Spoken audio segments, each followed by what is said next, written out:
තෙරුවන් සරණයි රට ලෝකවාසී සියලු දෙනාට. ඉතින් මේ මම Facebook එකට ගියාට පස්සේ මට දකින්න ලැබුණා සුන්දර වටිනා පින්කමක්.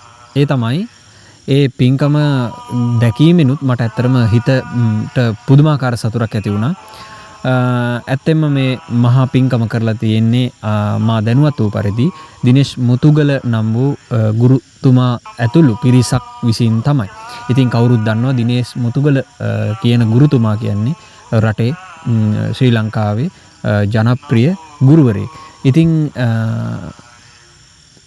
ඇත්තටම රටට ලෝකයට ලොකු ආදර්ශමත් වැඩක්. මොකද අප සම්බුද්ධ ශාසනය රැකගත යුතුයි. සම්බුදු සසුන රැක ගැනීම වෙනුවෙන් අප පෙනී සිටිය යුතුයි. ඒ වගේම මේ සම්බුදු සසුන රැකගෙන එන මහා සංඝරත්නයට ඒ කටයුතු සිදු කරගන්න අවශ්‍ය කුටි සෙනසුන් සක්මන්මලු වෙහෙර විහාරස්ථාන අපි ඉදි කරලා දෙන්න ඕන.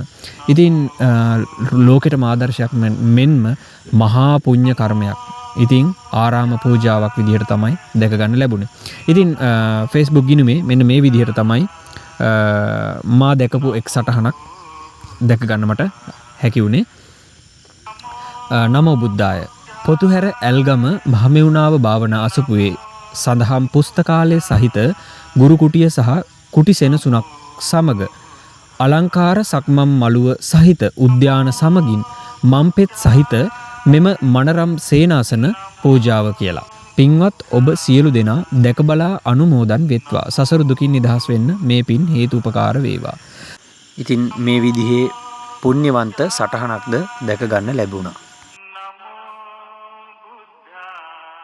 රට ලෝකවාසී සදහැවතුන්ට මේ වගේ තවත් පුණ්‍ය කර්මයන් කරලා මේ සම්බුදු සසුන බබලවන සම්බුදු සසුන රැක ගන්නට ශක්තිය ධෛර්යය වාසනාව ලැබේවා.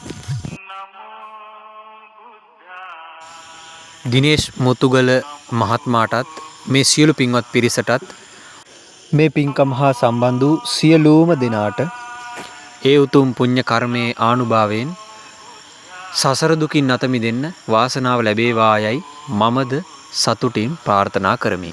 තෙරුවන් සරණයි.